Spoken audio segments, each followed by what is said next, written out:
We're just looking forward to game number 5 in the Big 12. It's a 18-round fight, and we got another really good team coming in here.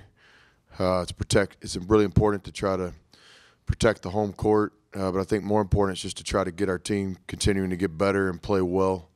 We have a lot of respect for West Virginia.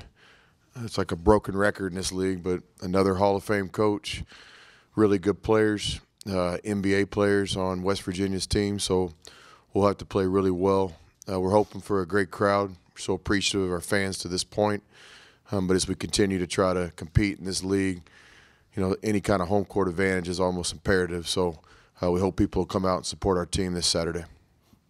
A little bit of both. Every team's different, every season's different, but teams have identities, and coaches have things they believe in. So with West Virginia, it starts with their toughness. In a lot of ways, they have the kind of program that we're going to try to build. Neither team really has McDonald's All-Americans or one-and-done guys, but here you are with 2 top 10 teams playing. So I think there's a lot of similarities in the programs, or at least we want to try to be like them. We've got a long ways to go to prove we can do it consistency, but you got to play tough whenever you play against a Coach Huggins coach team. And then I think, because of the great coaching and because of the style of play and all the players they play, sometimes what gets lost is how talented their players are. Carter's an NBA point guard. He's a guy that can run your team. He can score. He's tough. He's a great passer. He's an all-conference player in the Big 12 for a reason. And I could say the same thing about several more of their players. So, here we go again. Great coach, really good players, a style of play that is consistent, that they believe in. We're going to have to play well. I guess just with the obvious, with Issa coming back for them, obviously one of those players that you probably have seen, I guess, what does he kind of bring that you either have seen on tape or anything else like that? Well, he's another talented player that they add, a guy that's proven in this league, a guy that can score inside and out, and a guy that has Coach Huggins' type of toughness. So we're preparing like he'll play every minute of the game, just like we are every other one of their players. I know you kind of mentioned it before, to have patience on offense. Is it kind of even more stress this week, especially with the way that they're trying to obviously put you into their type of game or just tempo with their press? Yeah, there's a fine line, between attacking and being patient. Sometimes being aggressive is being patient. So certainly it's no secret.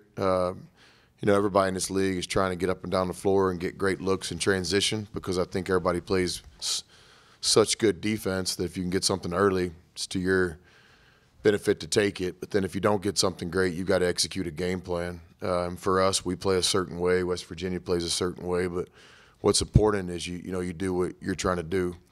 Biggest problem in our Oklahoma game was just turnovers. If you took out the turnovers, you looked at the possessions that were left, we did a lot of good things. So we simply just got to give ourselves a chance each possession by getting a shot up. It's a lot simpler to talk about than do, especially when you're playing against the best press in college basketball. So it's a big challenge for us, but I'm confident we'll be ready. Just in terms of one of your identities, I know is defense. I guess for all the teams that you've coached and kind of played with, including this team, and then I guess Arkansas Little Rock, I guess what are some of the tendencies you've kind of seen that's made them so successful throughout the years? Well, it starts, we just want to be a team that embraces defense. Always got to kind of a kick it, going out recruiting, and you see these teams that have on the back of their shorts, defense wins. And then I watch a 2-hour practice and they don't work on defense one time.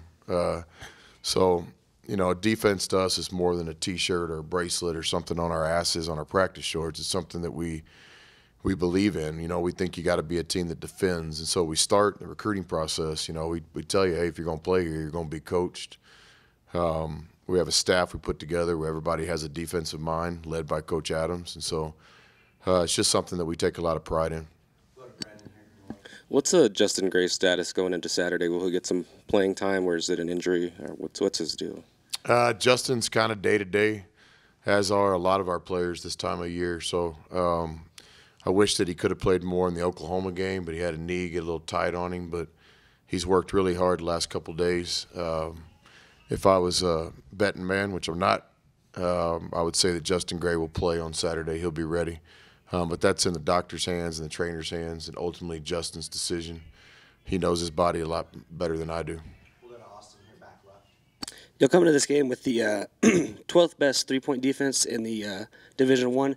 How important is that to y'all's game and planning? Like, how big is that a factor in y'all's wins?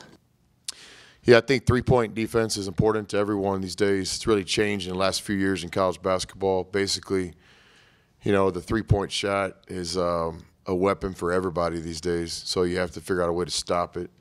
Used to, you could kind of protect the basket and contest outside shots, but today, with the shooters that these teams have, including West Virginia's got 4 or 5 of them, Carter at the top of that list, contested shots are still high percentage shots, so at some level you have to take away threes. But it's a real challenge because in this league you got great interior play too. So, but the better that we can defend the three-point line seems to be the better we play defensively. Coach, as much as you guys focus on defense, I mean, and all these great coaches you're going against, is it fun, for lack of a better term, to go against Coach Huggins and as a coach, head-to-head? A lot of words come to mind. Fun isn't one of them. No, it's a challenge. Yeah, absolutely. If you don't enjoy the competitive part of this, then you're in the wrong business, So, yeah, absolutely. I mean, you get through competing against Coach Kruger, you watch that film, and then late that night you look at the schedule and Coach Huggins is next. And so, but from a player standpoint, I'm sure it's just as competitive. And when you're really a competitor, it's just as challenging. It's just as, I guess fun would be a word, because ultimately, you guys all played sports. We played at Conflans Park when I was growing up. It was right off of Beltline Road, and the days that you went up there and there was nobody there, those days were, well, we're going to be able to hold court today, but I don't know how fun it's going to be. But the days that you showed up and there was cars parked on the curb and you had to wait 4 games to get in, and the best players in town were there, even a couple guys from the other side of town that just came over, those were really the fun days because it was more competitive, it was more challenging. I wish in the Big 12 there was a couple of Wednesday or Saturdays where no one was at the park, but that's just not the case. I mean, it's an 18-round fight and everybody's good. Keenan kind of mentioned it a little bit, but how have the younger guys handled practice the last few days, knowing that they're going into another tough defense, probably the toughest defense that they're going to face? Yet to be determined. We had to take Wednesday off per NCAA rules, and then today's Thursday, right? Today we had a practice this morning, but really wasn't contact, so we're going to get after it here in a few minutes. But I think I share Keenan's view that the guys were back in the gym yesterday. We think we have some young guys that don't get rattled, but we're going to find out. Yet to be determined. I thought from the Seton Hall loss to the next game, was at Nevada, I thought the guys responded, and so we'll see what they're all about. One thing I did like, and I haven't really seen this in many times in my career, but there was some major ownership by those young guys. Like normally you're a young player. Let's take Zaire, for example. Didn't play his best game at Oklahoma. You got to give them credit why. But in the locker room, it wasn't a Z just looking around like, I wish the seniors would have played better, or, okay, now I get it. It was basically a Z that was emotionally attached to that game and disappointed and really felt like a competitor. Hey, if I would have played better, we would have won. And that's true. But if I would have coached better, we'd have won. If Keenan would have played better, we would have won. If Naeem would have been played, that's how you have to think as a competitor in a team sport. And so I'll single out Zaire. I've never seen a guy more emotionally invested in a loss early in his career than him. So hopefully that's a sign of good things to come. Kind of bouncing off of that a little bit, you have a lot of veterans who have faced the adversity and strength within the Big 12. Do you think those young guys are ready now? I mean, not that there's such a good thing as a good loss, but it kind of opens their eyes to, like, it's only going to get harder from here on. Yeah, I hope so. Again, won't really know until we kind of see after a few more of these games. And I wouldn't say it's a tell-all on Saturday either. I told the guys yesterday, this isn't about winning the game Saturday. This isn't a must-win. You're in an 18-round fight, and what's must is that we play well and we give ourselves a chance to win.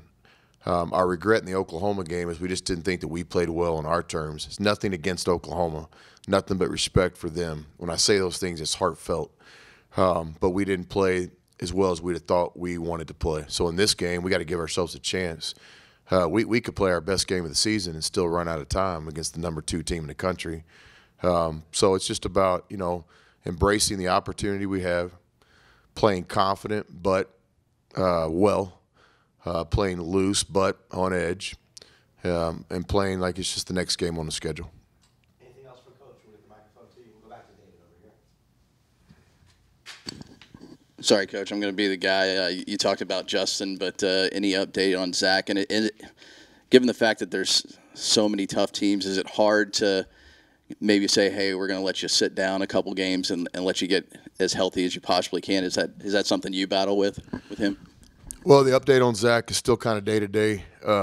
Certainly not dodging the questions, but he's been to multiple doctors and looking at everything we possibly can for him. As soon as we kind of know a time frame, we'll let you know. So, again, he's kind of day-to-day as well, just like Justin. But from a coaching standpoint, not really. I learned long ago, I think my first job was an Incarnate Word, and I was a graduate assistant coach / many other things. And then the assistant coach was Pete Peterson, great basketball mind. Went on to be the head coach at Texas A&M Kingsville and won championships, went to the NCAA tournament.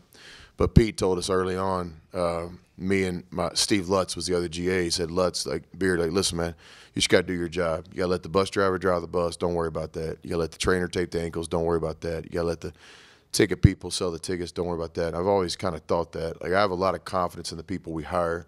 Chris Williams is the best trainer I've ever worked with. No disrespect. Andrea, no disrespect, Big Mike and Little Rock, but Chris is the best I've ever worked with, so I trust him. And we have great team doctors here too, so I really just let those people do their job, and then they tell me, when the players can play. Anything else for Coach? Thanks. One more. Just can you speak to what Brandon Francis has been able to do? I know he's gotten a little bit more minutes, like you said. He's kind of earned them. So I guess what have you seen from him in the extra minutes that he's played? And obviously he's kind of brought a lot of energy, and not only that, but some offense as well. Well, I think above all, Brandon Francis, to this point, I'm always kind of hesitant to get on the Brandon bandwagon. As much as I love him, I just hope for so much more for him in the future. But I'll answer the question. I think above all, he's been really unselfish. You're talking about a guy that was a top 100 player just a few years ago, could have gone anywhere in the country, went to Florida to play for Coach Donovan, came here and basically kind of had to reinvent himself, get himself back in shape. He's lost 25 pounds, accept a role where he's coming off the bench and doing things. And at the core of everything he's done, he's been unselfish. He's been a team guy.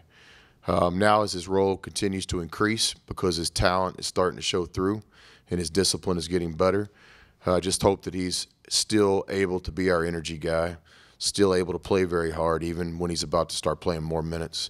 But I compliment Brandon on his unselfishness, what a team guy he's been. We've always known he's talented, but we need him to play even better if we're going to be a real factor in this race.